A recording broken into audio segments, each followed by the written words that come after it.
रमजान के पूरे 30 रोजों के बाद ईद आई है। बेहद मनोहर और सुहाना प्रभात है। खेतों में रौनक है और पेड़ों पर हरियाली है।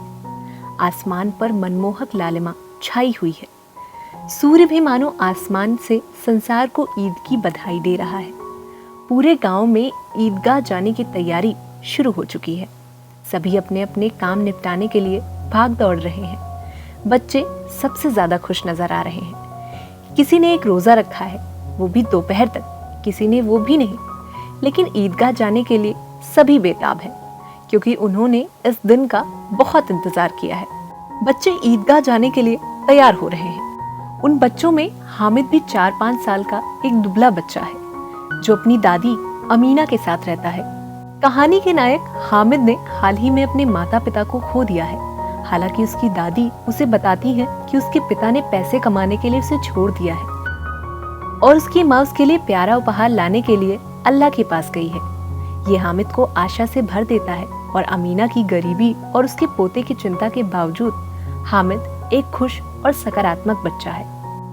आज हामिद के पाँव में जूते नहीं हैं और सिर पर एक पुरानी धुरानी टोपी है। फिर भी बालक हामिद खुश है कि जब उसके अम्मी जान और अब्बू जान आएंगे तब वह दिल की हसरत मिटा लेगा। हामिद की दादी अमीना घर की आर्थिक स्थिति से अच्छी तरह वाकिफ है। उसे इस बात की चिंता सताई जा रही है कि इतने कम पैसे में ईद का त्योहार गुजरेगा कैसे। वो हामिद को मेला घुमाने के लिए 3 पैसे देती है। ईदगाह के लिए गांव से मेला रवाना हुआ। दूसरे बच्चों के साथ हामिद भी जा रहा था। सभी बच्चे खूब मस्ती करते हुए आगे बढ़ रहे थे। धीरे धीरे शहर का चकाचौंध भरा दृश्य नजर आने लगा।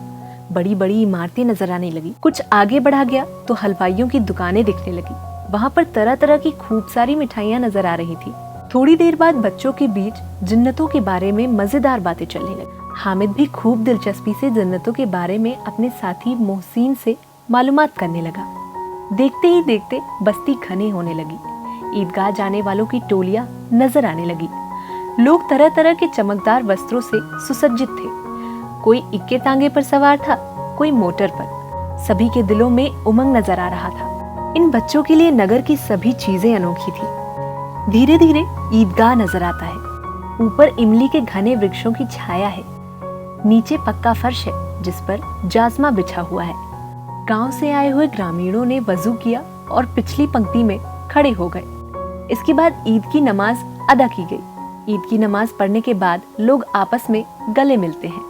इसके बाद बच्चे खिलौने और मिठाइयों की दुकान पर कूद पड़ते हैं। बच्चों की टोली मेले से तरह तरह के खिलौने और मिठाइयाँ खरीदती है। पर हामिद के पास सिर्फ 3 रुपए होते हैं, जिससे वो अपनी दादी के लिए एक चिमटा खरीदता है।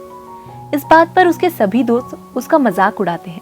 हामिद भी उनके खिलौनों की निंदा करता है और अपने चिमटे को उनके खिलौनों से बेहतर बताता है।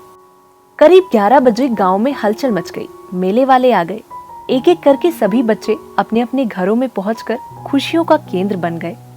जब अमीना ने बालक हामिद की आवाज सुनी तो उसके पास दौड़कर चली गई और उसे अपनी गोद में उठा लिया। अमीना अचानक हामिद के हाथ में चिमटा देखकर चौंक गई और उससे पूछा कि ये चिमटा कहाँ था। हामिद ने बोला कि उसने मोल लिया है। अमीना ने जब चिमटे का दाम पूछा तो हामिद ने 3 पैसे बताए, जिसके बाद अमीना हामिद को डांटने लगी कि कुछ खाता पीता जो चिमटा उठा कर लाया है। तभी हामिद अपनी दादी से भावुकता और समझदारी भरी बात कहता है। हामिद कहता है, तुम्हारी उंगलियां तवे से जल जाती थी, इसलिए मैंने चिमटा ले लिया।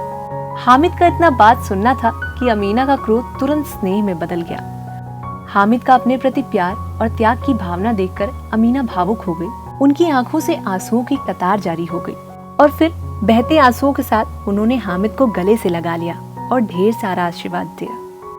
इसी के साथ कहानी खत्म हो जाती है।